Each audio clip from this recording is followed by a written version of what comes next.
Nations don't fall by accident. They fall by pattern. Not a political pattern, not an economic trend, but a spiritual law. Every empire that ever rose collapsed. Egypt, Rome, Greece, Babylon, Persia, Britain, Atlantis. Yes, even that one. The names change, the weapons evolve, the currencies shift, but the cycle stays the same. Because the rise and fall of nations is not just about power. It's about consciousness, yet again. And when a civilization forgets the soul that birthed it, the decay becomes inevitable. A nation begins with fire, with hunger, with a myth powerful enough to unify tribes, spark revolutions, and give birth to something larger than the individual. At first, it's noble, it's sacred. There's a meaning in the struggle. Sacrifice isn't just tolerated, it's honored. Founders emerge not as politicians, but as architects of purpose. They channel something divine. They build not just governments, but civilizations.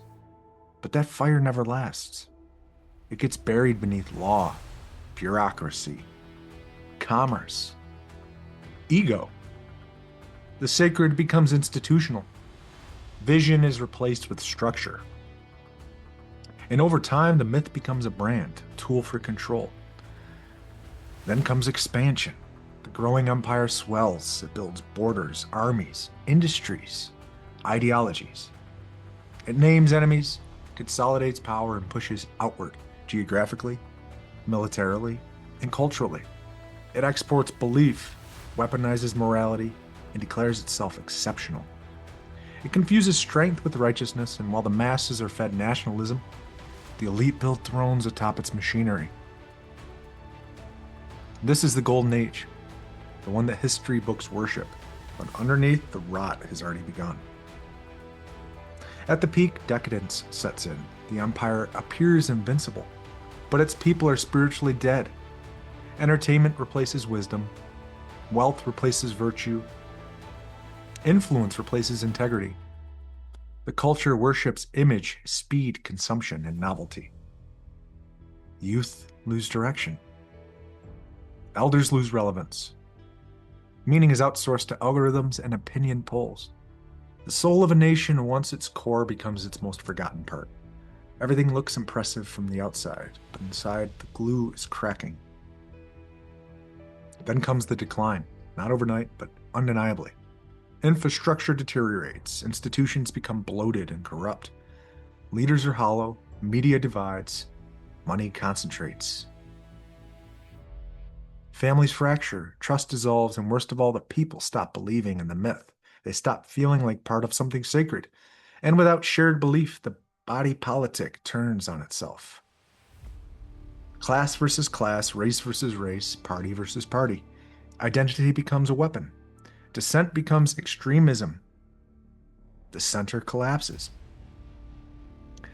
Now we are here, the West, and especially America. It's not approaching decline, it's in it. And no election, economic policy, or technological advancement will stop it. Because what we are facing isn't a financial crisis or a leadership issue. It's a spiritual collapse. We forgot why we existed. We sold out the soul of the nation for convenience, control, and comfort. And now we reap what we refuse to face. We are not the first to arrive here, and we won't be the last. What comes next is not a question of survival. It's a question of character. Some empires collapse into chaos, others collapse into awakening. But collapse either way is assured when the soul is no longer present. The question is not, can we save the nation? It's, who are we when it falls? If we double down on illusion, we go quietly into a digital dictatorship built on fear. But if we face the fire with open eyes, if we mourn what's lost and resurrect what matters, something new can emerge. Not a better version of the old, something cleaner, unbranded. The rise and fall of nations is not the end of humanity. It reveals who's actually human. When the structure falls away, what's left is either rot or light. And the world is watching to see which we become. Humanfluence out.